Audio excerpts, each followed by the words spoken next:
Dad was going to do a long introduction for me, and it was basically going to be like a eulogy and all my great accomplishments, but he rejected it. And actually, that was something I was preparing to be able to advocate my way into the pearly gates.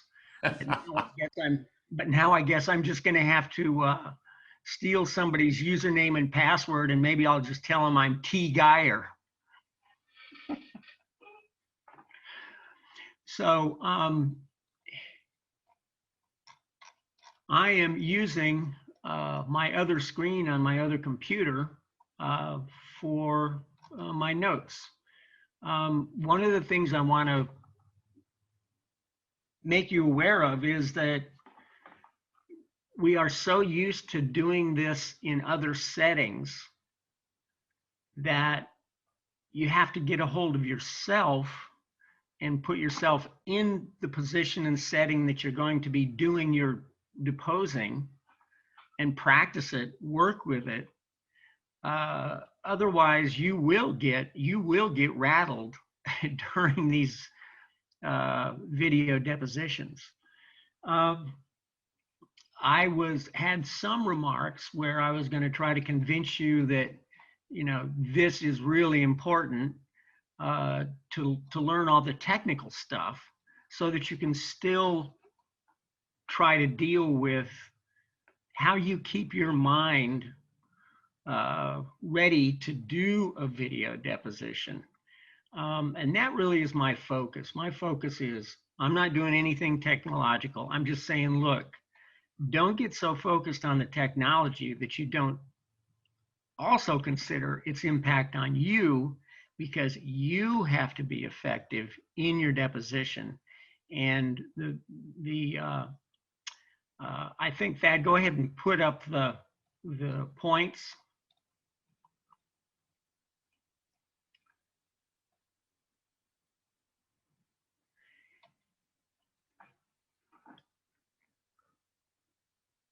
Number one, glitches are going to happen, human or whatever. You're going to have problems. So before you start a video deposition, remember that and steel your mind to, okay, when the problem happens or when I don't feel like I'm being effective, take a break, go back to the cheat sheet that you have that has the points that you want to make, get that point back in your mind, and then go forward. And we're going to cover some of the other things that why these things happen. And so maybe it'll help you adjust to do that. So think about this whole process. There's a big change. You're no longer in a room with people. And that was one of the things that when Thad and I were talking about this, I was just, I'm still reeling from it, that when I'm in a room with people doing a deposition and I've got all my stuff on the big table, you can feel things that, you know, subconscious things that help you decide where to go next with your question. It may, you know, say, ask the question you shouldn't ask, because there's always a time to ask the question you shouldn't ask, the one that you don't know the answer to. But in a room, you have all those cues and stimuli. But when you're at home or you're at your office doing one of these video depositions, you don't have that. And you know, one of the key things I like to do for the in-person deposition is to come away with a subjective feeling of how this witness will be in front of a jury. Now, I am struggling with that. I just don't feel, you know, that I have the level of confidence in making that assessment that I did when I had in-person depositions. So you're going to have to try to account for that and you know, get other people's opinion based on watching the video, record it, have other people help you make that assessment how that person's going to be in trial. So when things come up, don't worry about it. Move to the next one. The friendly bear syndrome. I had an officer in a case, and 5 of them got together to decide whether to arrest my client for murder. This is in a civil rights case, and she had bought prescription medication over the internet to cause an early delivery. She goes to the hospital one time to try and have the fetus there early. 23-week-old fetus. There's a law in Georgia that you're supposed to give life-saving care to a 23-year-old fetus. They sent her home. She delivered on the way back. The fetus died 20 minutes later after they didn't do anything, and they charged her with murder, notwithstanding the fact that in Georgia is one of the states where you can't prosecute a woman for a self-induced abortion. So the police were called. They show up to the hospital, and they have a meeting for 30 minutes before they decide whether to take her down to the jail or not. Well, I'm all geared up to find out every word that is said in this meeting, and I'm got this cop there, and he can't remember a thing. Second cop, he can't remember a thing about this meeting. So usually when you get that situation in person, right away, I would recoil. You can't remember, that's what's going through my mind. You can't remember a meeting about charging a woman with murder for a dead baby? And that's what's going through your mind. And then those are the questions that come out right then and there. But because of the delay and how slow things are, and because I was kind of getting to like this guy. I mean, he's right there on the screen with me. It's the same distance I am when I'm talking to my friends, my relatives. And so I backed off. So you kind of have to be aware of that. And also, don't forget, you're in a setting where you're friendly and nice to people.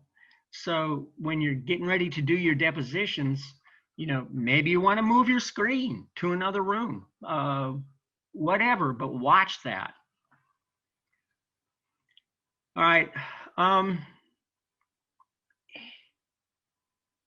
think that the more accurate way to say this one is the technology will make you wait and pause and exhale before asking questions. So recognize that going in and change how you do tough cross-examinations. Don't count on your natural reaction to give a spontaneous question that in a live trial, it can happen and a jury's right with you. But in these Zoom depositions, you're going to have to wait. You're going to have to pause. So you're going to have to develop a style where you get good at waiting, pausing, thinking before each question instead of reacting to the witness's response, creating your next question.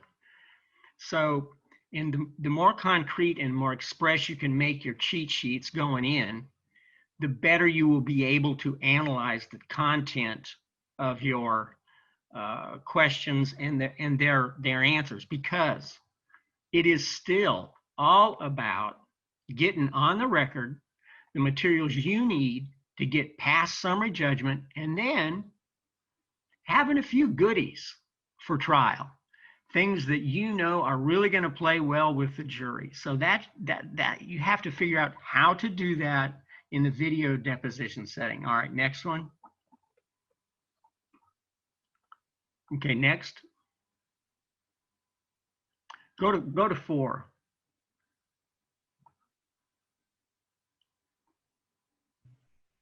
Hold on, I'm having some technical problem here and able to do that. All right, while you're doing that. There we go.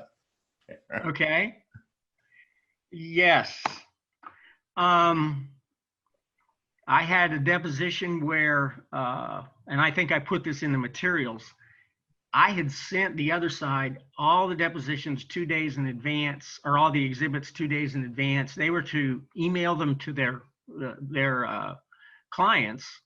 Well, we get in this deposition, and the guy is missing 15 pages or something like that out of a 45-page exhibit. And it took us 4 pages of deposition to get back to square one. So you got that problem. You've got the problem if you show them exhibits, they can't necessarily look at a whole page at once. And if you show them a collection of emails, you may have 2 or 3 pages where it's in reverse order. So you have to say, okay, witness, we're going to go down to the bottom, and I'll help you read this. We had a deposition of a doctor that took 7 hours, and he was really a good sport. He would take 5 and 10 minutes to read these exhibits, and you're just sitting there and the clock is ticking. So you gotta be prepared for that. And so because each deposition is slower, it's going to have an impact on your overall scheduling. So flip.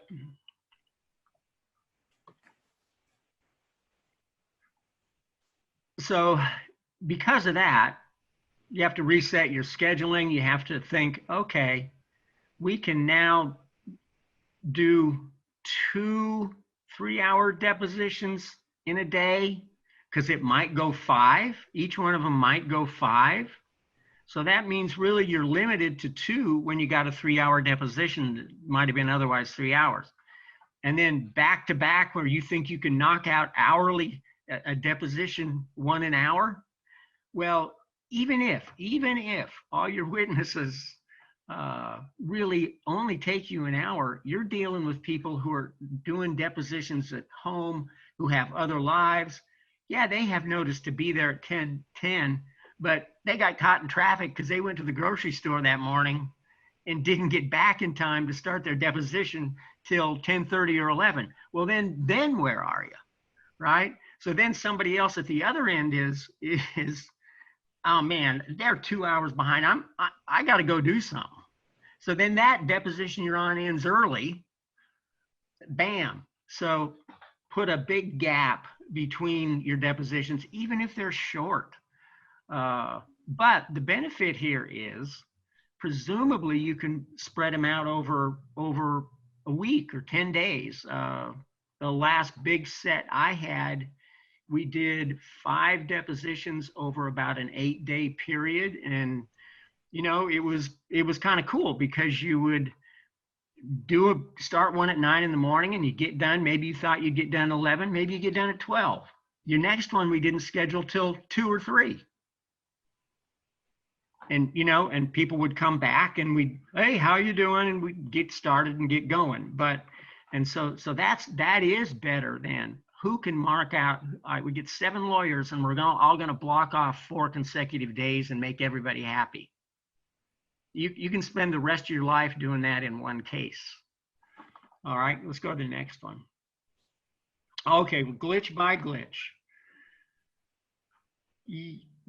That's why we're here today. Maybe we can learn some of the techniques. And I wish that about 10 depositions ago, I had done the stuff I'm going to try to learn today, because I know it would have saved time. Everything would have been a whole lot better. And it just amazes me that sometimes when a glitch happens, a lawyer on the other side will just get all huffy. Oh my God, it's like, it's worse than the glitch, right?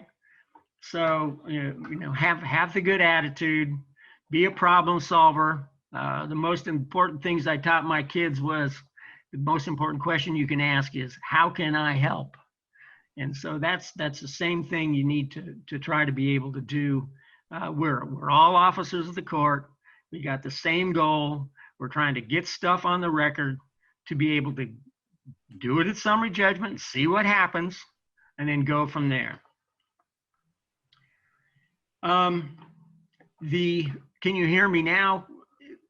Screen.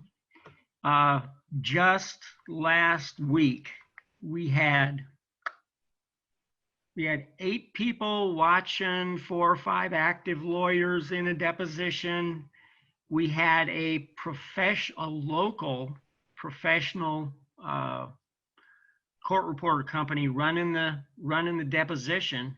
Well, she's at home, but she did have backup back at the office. Well, she's at home. Her internet is probably no better than yours. We're cruising along, and the host disappears. Now, one of the other lawyers happened to notice it, but none of us before the deposition had made plans what to do when that happens. Well, if your host is off, you're not in compliance, right?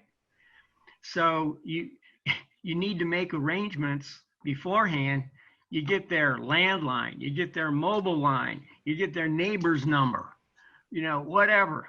So that one company did have the backup of somebody back at the office. And I think a lot of the big outfits have somebody monitoring, how's this deposition going, and they can tune in and make sure things are okay. So you want your actual host, and you want some numbers to get a hold of your backup host. And don't forget, your host may have a phone line that's on the internet. So you better say, can I have your cell phone number too? All right, Flip. Hey, Ken. Hey, good morning, everybody. Thad, hi, good morning. Okay, this is Ken from Story Cloud. Ken, we're going to finish off Jack's presentation, and then we'll get back with you. So if you just mute your mic, I'd appreciate it. Will do. Thank you so much. All right, go ahead and flip. Did you already do Never Zoom Alone? Oh, no, I did not. I can't read. See, there we go. I still haven't figured out the exact layout to be able to do video depositions alone and be as effective as I was when I could spread out the way I used to. I'm now considering taking my notebook and hooking it into about a 5 or 6 foot screen so that I can have on that screen everything that I usually would have had at the table. But I'm definitely going to try that out beforehand. The deposition where I had 5 or 6 officers, I figured the way to go was to have a notebook with all the exhibits, just like you would if you were there in person, tabs on the exhibits, and get that out to everybody on the other side. Have Bates numbers on the pages so that everybody can turn exactly to exhibit 1, Bates number 0035, and do all that. But I just didn't have enough room to also have my cheat sheets handy with the computer here, looking at the screen, trying to do check off. I made that point, didn't make that point yet. I got to go back to this. So get ready and think about how you're going to actually lay things out. And then once again, you have to coach yourself to not stress out during the deposition.